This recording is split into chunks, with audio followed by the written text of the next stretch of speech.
निज चरणा हो स्वामी तुकया देवा यावरी न करावा वेर काय माझी वाणी मानेल संतासी रंजवू चित्तासी आपुलिया साडुंखी मंजूळ बोलत सेवाणी शिकविता धनी वेगळाची आता हृदय आपुले चौफाळून भले बरी भैसऊ पावले श्री गुरूंची जयांचे केली स्मरण होय सकळ विद्यांचे अधिकरण तेची वंदू श्री चरण श्री गुरूंचे ते नमस्कारोनी आता मनोजवम मारुततुल्य वेगम जितेन्द्रियं बुद्धिर्मतां वरिष्ठं वातात्मजं वानरयूतमुख्यं श्रीरामदूतं शरणं प्रपदे चले अवधि पवन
चले आओ जी पवन कुमार हमारे हरि कीर्तन में धन्य ते संसारी दयावंत जे अंतरी येथे उपकारासाठी आले घर ज्या वैकुंठी प्राप्त प्रसंगी भगवत चिंतन रूपी सेवेसाठी आपल्या समोर म्हणून दाखवलेला अभंग वैराग्य रागरसी मूर्तिमंत वैराग्य ज्यांच्या रूपाने या भूतलावर अवतरित झालं देऊचे महान साधू जगद्गुरु तुकोबाराय यांचा 4 चरणाचा उत्तमसा गोड सुंदर चिंतनी आणि जवळजवळ सर्वांचा चिरपरिचित असलेला संतपर प्रकरणातील अभंग आजच्या या चिंतन रूपी सेवेसाठी आपल्या समोर म्हणून दाखवलाय।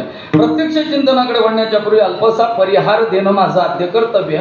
दररोज तुम्ही ऐकताय तरी सुद्धा या न्यायानं आपल्या पुण्य पावन अशा या विवरे बुद्रुक नगरीमध्ये श्रीमद भागवत कथा सप्ताह व अखंड हरिनाम संकीर्तन असा मिळून सप्ताह आणि हा या ग्रामदैवत हनुमंतरायाच्या दरबारामध्ये आपण गेली 31 वर्ष साजरे करताय, बरोबर ना? 31वे वर्ष हो, 31 वर्ष आपण साजरे करताय आणि 31 वर्षाच्या नंतर 31व्या वर्षी 5व्या दिवशी माझा नंबर लागला।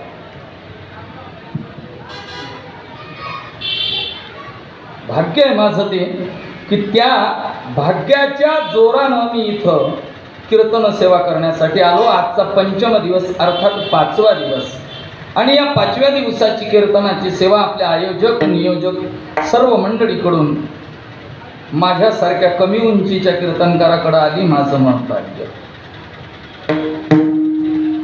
ज्यांच्या मुखारविंदातून आपण श्रीमद भागवत रसपान करत आहात परमादरणीय श्रद्धेय हरिभक्तीपरायण समाधान महाराज पंधरे मोर्टेकर महाराजांच्या मुखारविंदातून आपण श्रीमद भागवताचं रसपान करत आहात। भाग्यवान आहात। महाराज मुक्ताईचे निष्ठावान सेवक आहे आणि या कीर्तनरूपी सेवेसाठी ज्यांच्या बळावर मी पुढचा 1.5 तास चालणार आहे अशी मोठमोठी दिग्गज महाराष्ट्रात गाजलेली नावं इथे आहेत। खरं तर त्यांची नावं मी घ्यावी की नाही हा मोठा संभ्रम आहे, पण तरी सुद्धा ताल मार्तंड आमचे निखिल महाराज आहेत घोडसगावकर इकडनं अतिशय सुंदर गोड आवाज हातात, लोक गड्यानं गातात तेही गोड, पण हातही गोड असू शकतो। ऐका, थाप पडल्यावर गोड वाजावी, किती सुंदर आहे ना, मस्त महाराज। आणि इकडनं परमादरणीय श्रद्धेय आमचे बालाजी महाराज तिरके शेगाव संतान महाराजांचा आमचा नेहमी परिचय भेट होतेच। संतोष महाराज आहेत आमचे वडवेकर आणि आमचे ज्ञानदेव दिनेश महाराज खामगावकर महाराजांचा आमचा पहिला परिचय मला असं वाटतं। ही सर्व मंडळी आणि आपल्या गावातील टाळकरी मंडळी, परिसरातील टाळकरी मंडळी, आणि पहा तुम्ही विवरेकर, तुमच्या एक गोष्ट लक्षात आणून देतो, 4 दिवसात कोणा कीर्तनकारांना आणली का नाही मला माहिती नाही, पण मी आणून देतो आज. गाव तुमचं, सप्ताह तुमचा, मंदिर तुमचं, पहारेकरी बाहेरच्या गावचे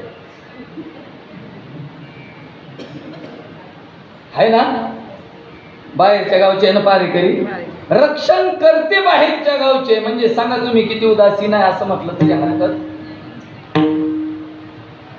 चांगला आहे, असं हरकत नाही. पण पाहऱ्याला सुद्धा मंडळी, एवढी मंडळी आहेत, मला आधी शंका होती की एवढे लोक असतील का नाही असतील कीर्तनाला, असं हरकत नाही.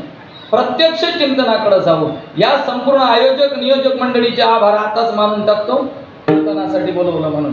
तुम्हा सर्व गावकऱ्यांच्या सरळ आपल्या कीर्तनाकडे. विठ्ठला विठ्ठला धन्य ते संसारी दयावंत जे अंतरी, येथे उपकारासाठी आले घर ज्या वैकुंठी.